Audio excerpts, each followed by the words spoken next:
Hi, இப்போது stain fabric வச்சு எலகண்ட்டான frock stitch பண்ண போகிறோம். அதுக்கு தேவையானது stain fabric, net fabric, lining, அப்புறம் டாப்புக்கு வர மாதிரியான கொஞ்சம் எம்ப்ராய்டிங் ஃபேப்ரிக் கொஞ்சம் வாங்கியிருக்கேன். அது எல்லாத்தையும் கட் பண்ணி எடுத்து வச்சுருக்கேன். என்னுடைய கட்டிங் அண்ட் ஸ்டிச்சிங்கை பற்றி சொல்லணுன்னா, நான் எந்த கிளாஸ்க்கும் போய் ப்ராப்பராக கற்றுக்கலங்க. நான் வீட்டில் இருந்தே பழைய துணியெல்லாம் எடுத்து அதில் இந்த பாபிடால்கெல்லாம் ஸ்டிச் பண்ணி போட்டு அந்த மாதிரி தான் நான் ஸ்டார்ட் பண்ணேன்.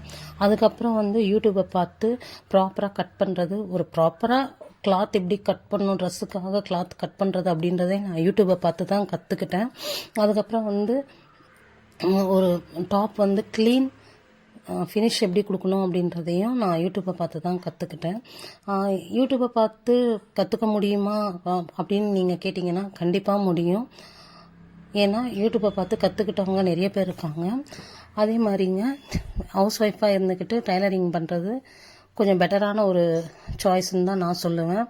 அதே மாதிரி சின்ன சின்ன டாப்ஸ்லேருந்து இப்போ ஃப்ராக்ஸு, லெஹங்கா, பாவாடை சட்டை அப்படின்னு எல்லா விதமான ட்ரெஸ்ஸையும் ஸ்டிச் பண்ண கற்றுக்கிட்டு இப்போ அதை வெளியிலையும் தைச்சி கொடுக்குற அளவுக்கு நானும் வந்துட்டேன்.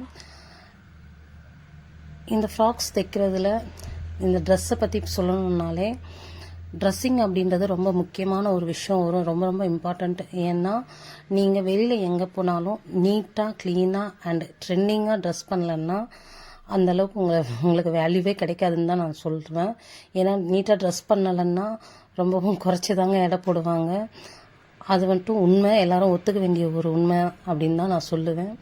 அப்புறம் இப்போது சிங்கிளாக ஸ்டார்ட் பண்ண எனக்கு கொஞ்சம் கொஞ்சமாக ஸ்டிச் பண்ணி இப்போ வெளியில் தைச்சி கொடுக்குற அளவுக்கு நான் வந்திருக்கேன்.